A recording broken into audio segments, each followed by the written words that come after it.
Welcome to a new edition of the Neon Jazz interview series with jazz journeyman trombonist and composer John Fedchock. His story began in Cleveland, Ohio, and made its way to New York City. And through his journey, he gigged with the legendary Woody Herman and his orchestra in the 1980s, along with the likes of Gerry Mulligan, Louie, Bellson, and the great Rosemary Clooney. He just released a new big band album in the summer of 2015 called Like It Is, and it's a great album. Over the course of our conversation, he imparted a very cool, intelligent, and thoughtful look into his world, and it's a great one. I think you're going to dig it. Enjoy it, my friends. Let me go ahead and dive in here, and it seems like things have been busy. You had a CD release at Blue Note on August 10. Mm-hmm. What else has been going on with you? Well, I had the quartet recording that came out in the spring, which did very well. It's called Fluidity. And I've also been working with my sextet, so kind of keeping things fresh with all three groups, and kind of keeps me off balance a little bit so my thinking can stay fresh, too. Yeah. Speaking of balance, you do have kind of a diverse set of groups that you get involved with. How does each of those kind of work into the way your id works and the way your music mind works? Well, obviously with the big band, it's much more focused on the writing and the arranging and the orchestration and featuring the other, great players in my band, which have been with me for over 25 years now. So, that focus is more outward, and I guess the less people in the group, the more the focus comes a little more inward, focusing on my playing, the quartet especially, because it can be very transparent, and there are no really firm boundaries as to where the group can go. So it is more of a quote-unquote fluid situation, where as if you can't like change things on a whim with 16, 17-piece big band, but with four guys you can kind of go whichever way the wind blows and whatever way your heart feels that the music should take that direction at that time. Sextet's kind of somewhere in between, where I still get to do a little writing because there's three horns, and we do some special arrangements, but there also is a little bit more of a open feeling about what we can do in between the orchestration at the beginning and at the end of each piece. Excellent. Let me go back to the beginning of your life here and ask about Cleveland. What was it like to grow up in Cleveland, and how did that environment foster a love of jazz for you? Interestingly enough, I didn't grow up in a musical family, so there was some music in the house, but it wasn't really focused any one way or another, and I wasn't really exposed to the jazz language at all growing up. It wasn't until I got involved in band that I started kind of seeking recordings out to listen to, and it really wasn't until I was in high school, like a junior in high school, that I actually heard a live jazz group. And it just so happened that there were big bands at the time. All the bands were touring, and got to hear Woody Herman and Maynard Ferguson, and groups like Buddy Rich, people like that were touring at the time. Interestingly enough, Woody Herman's band came to my own high school and did a concert and a clinic, and that was really inspiring to me. I just assumed that big bands were something from the past and a nostalgic thing, but Woody came in with his band full of guys in their 20s, and they were playing, modern music and fusion and Coltrane and Chick Corea, along with the older things. So led me to believe that there was maybe a future in getting involved in this myself, and that was really inspiring. And that's really when I started practicing hard and starting to at least make a little headway into thinking about writing and things like that as well. Yeah. So when you were a kid, what did you want to be when you grew up? I was always into art. I wanted to be a commercial artist or something that nature. I used to draw a lot, and actually on my new album there is a sketch that I drew involved in the front cover, and actually the sketch in its entirety is behind the CD in the case. Yeah. I was into like abstract art and things like that. So so I thought that's where my life was going to go. But when I got interested in jazz, you know, an interesting correlation in that jazz is an abstract art, and performing jazz and playing the trombone and you know, improvising really kind of gave me some insight into, you know, just life in general. I was always a quiet kid, and you know, the communicative nature of improvisation kind of opened me up to communicating, you know, in other ways. Yeah, absolutely. So why did you pick the trombone? Of all the instruments, you know, there's always kind of this levity towards the sax or the trumpet, maybe even the drums. Why was it the trumpet for you? The trombone... I mean, that's what I mean. I'm sorry. Yeah. Well, when I was in fourth grade, the music teacher took us all into a room with all the instruments, and I was just kind of drawn to it. I mean, it just looked kind of strange and different, and at the time I wanted to be different, so it just seemed to call me over there, I guess. I mean, it's also quite likely that the music teacher kind of pushed me in that direction because I was always a tall kid, and you got to be tall as a youngster. You got to be tall to be able to play the trombone well because of the slide.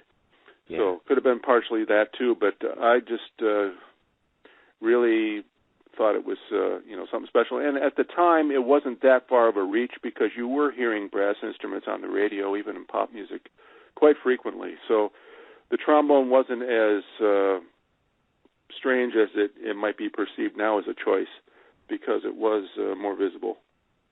Yeah. So let me flash forward a little bit here and talk to me a little bit about working with Woody Herman and the orchestra back in the 80s.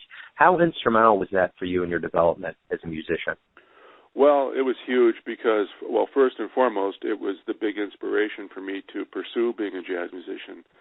When I got out of high school, I attended Ohio State University, but I attended as a music education major because I didn't realize, I didn't believe I had the talent to pursue being a performer, and it just felt a little unstable for me. And but my second year at the school, they established a jazz degree, so I started taking those courses, and I got more involved in it, and I still stuck with the music education, so I got 2 degrees, one in music ed and one in jazz. But then I went on to Eastman School of Music for grad school based upon the fact that Woody Herman was getting his trombone players out of Eastman. I thought there was something in the water up there or whatever, that was something was special that was leading him to get his players from there. And so that's where I went to school, and I was able to study with the great Rayburn Wright, who was one of the great writing, arranging teachers ever in the history of it. And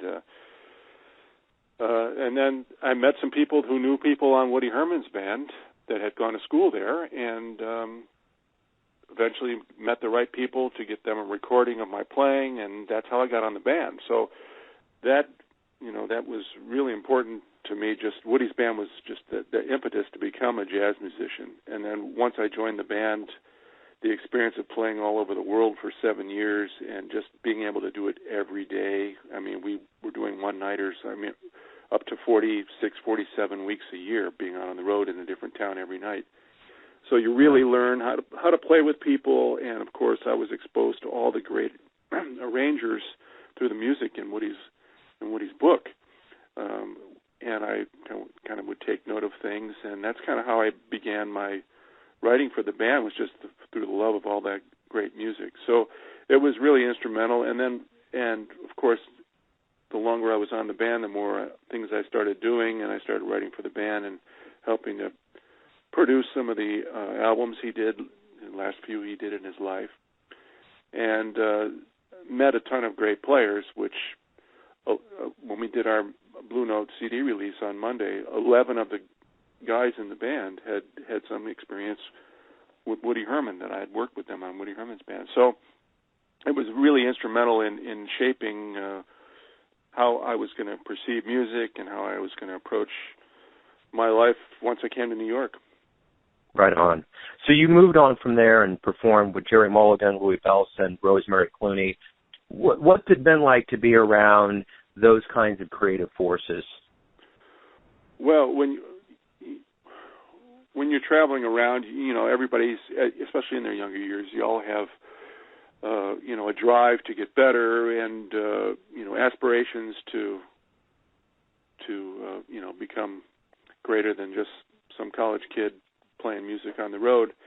And the more you run into these great musicians over the years, you realize that they too have this great focus, and you think, wow, that's something, you don't lose if you're really a great musician. You don't lose that drive and that focus and that, love for the music. And when you see that, especially in someone really in advanced years that still has that energy, people like Clark Terry or, Joe Williams or, when I was working with Gerry Mulligan, he still, it was the last few years of his life as well. I played on his very last tour with his concert jazz band, and he still had this great drive to make his music better each time we performed. And same thing with Louie Bellson.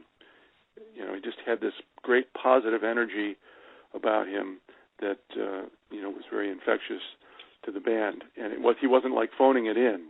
Every night was special for him. Same thing with Woody.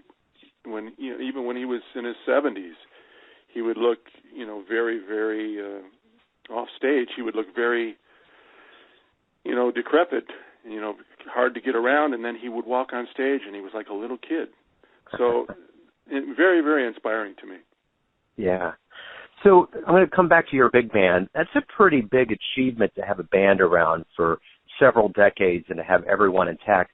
What kind of a task is that to keep that kind of big locomotive going down the road for so long? Well, I think as far as the personnel goes, I think that the big key for me has been that, as I mentioned earlier, is that I kind of look at them first when I'm working with the big band, and I try to, if you have special players, and especially special players you don't want to lose, but I mean these guys are really special players. You want to take advantage of what it is that's special, and let that kind of inform the sound of the band. And I've always done that, and sometimes maybe not playing as many solos myself, so everybody else in the band has their opportunities. We just did 2 sets on Monday, and I think everybody in the band, just about everybody, got 3 solos over the course of the night, which when you think about 16, 17 people over the course of 2 sets, that's a challenge. That's like a big Rubik's Cube when I'm figuring out the set list. But I've always tried to do that, to make sure everybody's happy, everybody gets a chance to do their own thing, because that's the reason you stay in a group for so long, is because you want to be in organizations that allow you to be yourself and allow you to have a little prominence from within the total product, and give you a chance to be exactly what it is you want to be musically. So I try to focus in on that with a big band, and I think because of that, the guys in the band have stuck around because they enjoy doing it. Number one, they enjoy doing it. And number two, they get a chance to show what they can do personally as well. Yeah. So when you look back on your career, is there a period in particular that you think is really prolific, where there was a lot of growth and a lot of development that went on? No particular time. I mean, there's been particular times where the band has been busier. There's been particular times where I've written a little bit more. And there's been certain times that I've focused more on my playing. But in general, I think that's kind of the way to have a good overall growth, is to not focus in too much on one thing. So, for instance, this year and last year, focused in quite a bit on the big band. But once the recording was made, I focused more on my playing, because you don't want to get so focused in on one thing that you start to get tired of doing it. So I kind of bounce back and forth, and I kind of feel like I'm always really centered on some aspect of what it is I do, whether it's playing or writing or even just organizing tours and travel for me to be able to perform. Between all that stuff, kind of alternating all those things, it's always productive, and there's really not too much. There's not too many times where it's not a focused part of my life. So I don't know if I could pick a particular part, although I do have to say that on this new album, I kind of feel like it's more, all my albums have shown growth as far as my writing and playing and everything, but I think this particular album maybe shows it a little bit more obviously. There was a little bit more time between this album because I did a quartet thing and I did a sextet thing and I got married and I bought a house and moved and all that stuff. So all those things in life kind of took me different places musically, and I ended up, I guess, maybe just kind of rebooting things. That this music on this new album, I feel like, has been some of the strongest stuff I've written. So, right on. And that the band itself kind of has established a little more maturity in the sound as well. Yeah. So you've touched on a lot of musicians that you've played with over the years and some teachers that have taught you. Who would you say has taught you the most about music? About music, I guess as far as like a legitimate teacher would be Rayburn Wright, because he was my writing and arranging teacher, and I had no real formal training in writing. Yeah. And I studied with Ray for just a year before going on the road. I did my first year of grad school, and I went on the road basically with just the notes from his class. And that's what I based my first charts on for Woody Herman. And that's what kind of informed the beginning of my journey as an arranger and composer. I later went back to finish my degree and did some individual study with him, but it was that first year, kind of interestingly enough, the same way I learned how to play. It was that first year just getting the information and then going out and trying to figure it out for myself. Was a big part of how I turned out as a writer. Same thing with playing. I took a class at a local community college when I was in high school, and it was supposed to be jazz improvisation, but it was really more of a jazz theory class. It was like the nuts and bolts of jazz improvisation, all the theory and the chords and the scales and all that. And then I went on to school and just went to clubs and tried to apply it in the way that I wanted to apply it. So rather than having someone tell me how to do it, it was more like, these are the tools, and then I would go out and just kind of figure it out for myself. And I think in that way, it helped to give me a little bit more of an individual sound, both my playing and my writing. Yeah. Let me ask you this. Who would you consider your jazz heroes? My jazz heroes? Well, when I was in high school, my big hero was Irby Green, who's a world-class trombone player. And at the time, he had a lot of recordings out, and he played so well in so many different ways. He was not only a jazz player, but he was also a beautiful lead player and ballad player and great technician, and had a gorgeous sound. And that led me to believe I had to be responsible for all that too. So rather than just not that some of the stone cold jazz players, if you will, weren't great musicians, but Irby was so multidimensional. It had me pursuing more than just improvisation, and I think that helped me along the way to not only just, as a jazz musician, but also just as a musician in general, and as a trombone player, it helped me to get a lot of other opportunities that I may not have gotten had I just pursued jazz exclusively. So he was my first big hero. And then when I took that class in college, high school, I got exposed to Charlie Parker and Dizzy Gillespie, which in turn, through the recordings, got me exposed to J.J. Johnson and Slide Hampton and people like that. Then I went to college and was inspired by, another trombonist that was recording at the time was Bill Watrous, and I was very impressed by his technique and everything. And then I found out he was inspired by Carl Fontana, so I checked out Carl Fontana, and he was my big hero all through college. and then through that time getting more into people like Frank Rossellino and more modernists like Albert Mangelsdorf, and of course a lot of non-trombonists as well. Dexter Gordon was a big influence, and John Coltrane, of course, and Clifford Brown and Freddie Hubbard, big influence.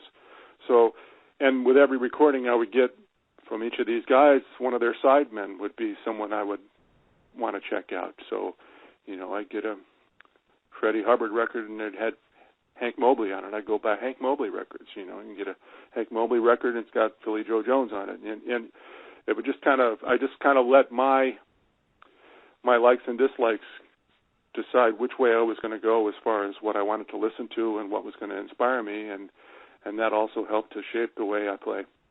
Right on. Why do you love jazz? First of all, I love the fact that it's abstract, and then it's something you really have to, you can just sit back and listen to it, but if you really want to appreciate it fully, there's a lot of different aspects. It's kind of like visual arts in the same way. You can go see a very abstract painting and not even know what it is and just kind of take it in and enjoy it. But as you get more informed about the process, you can look into things a little more carefully, brush strokes and how the artist represents certain things with certain shapes, and it can really add to your enjoyment of the visual arts. And it's the same thing with improvisation. That really intrigued me, the fact that everything that's being played by a jazz musician is a representation of something, in an abstract form. And that really drew me in. And then, of course, the colors in the chords, and especially with the big band, there's so many different kind of colors you can draw on, and the challenge of orchestration and all those types of things. It's really a giant picture frame for the abstract art. So all that stuff kind of drew me in, and just the fact that it was something different, and I was looking for something different rather than the standard pop music that was on the radio, especially when I was growing up in college, especially in the 70s. It was there wasn't a lot of great music being played on the radio, so right. It was a way to kind of be stimulated, at the same time have something to work toward and study. Yeah. Let me ask you this: you've spent a lot of time on the road. Do you have a story or something that happened on the road that was really memorable that's safe for radio?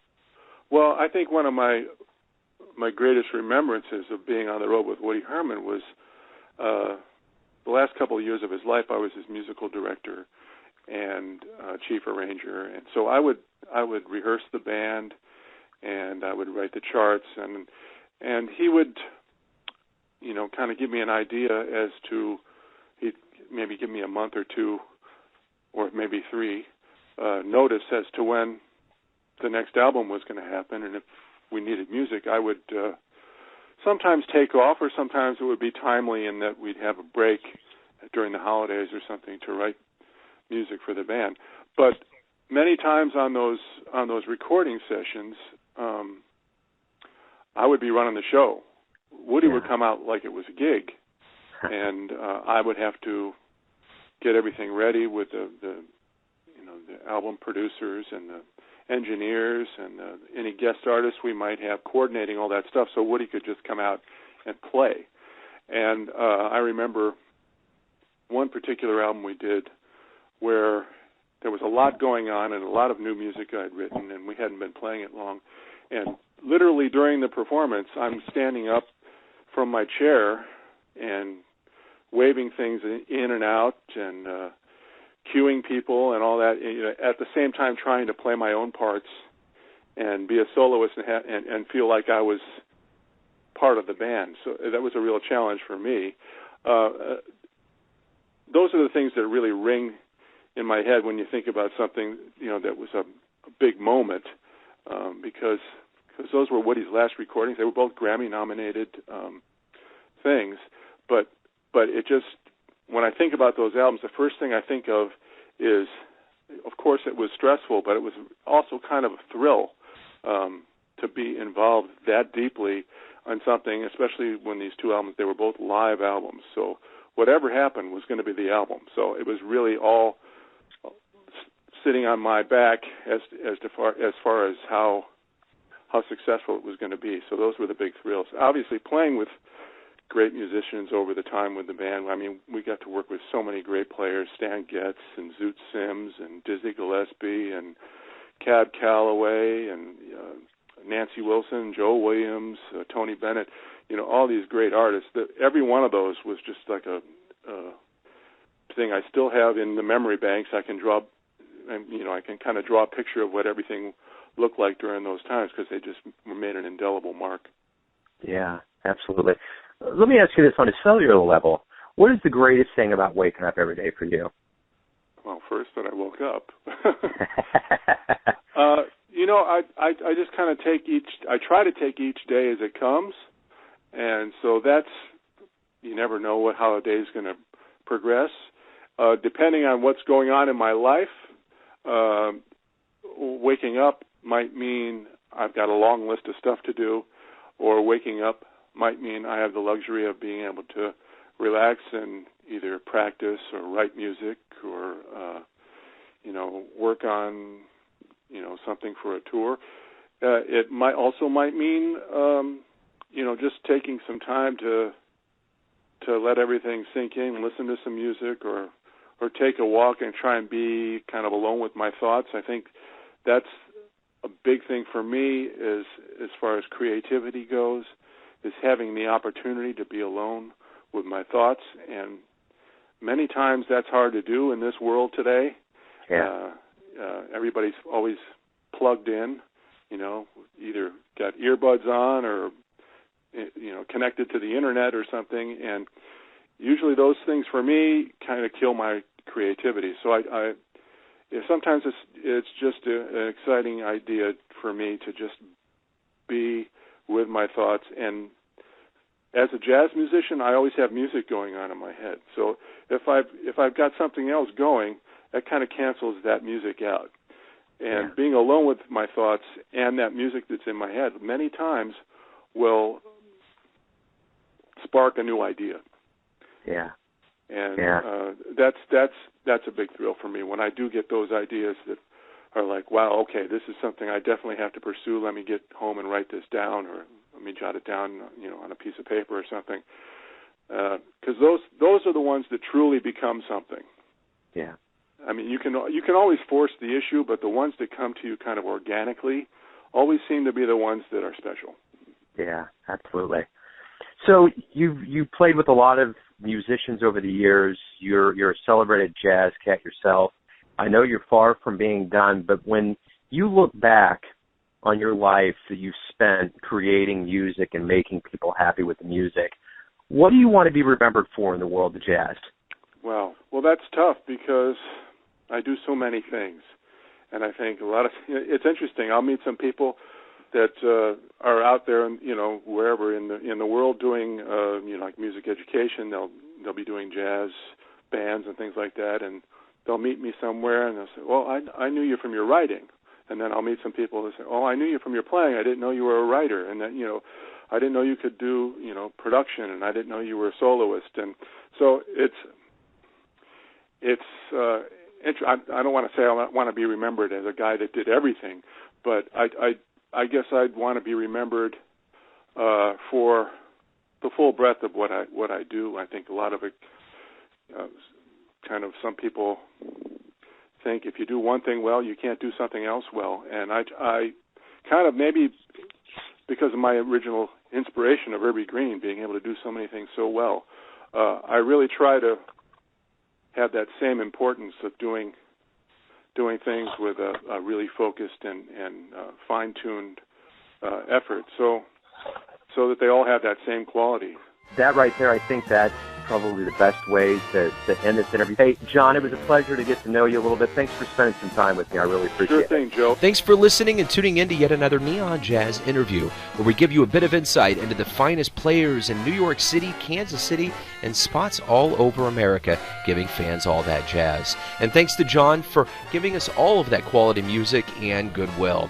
If you want to hear more interviews, go to Famous Interviews with Joe Domino on the iTunes Store, or you can visit theneonjazz.blogspot.com for all things neon jazz. Until next time, enjoy the music, my friends.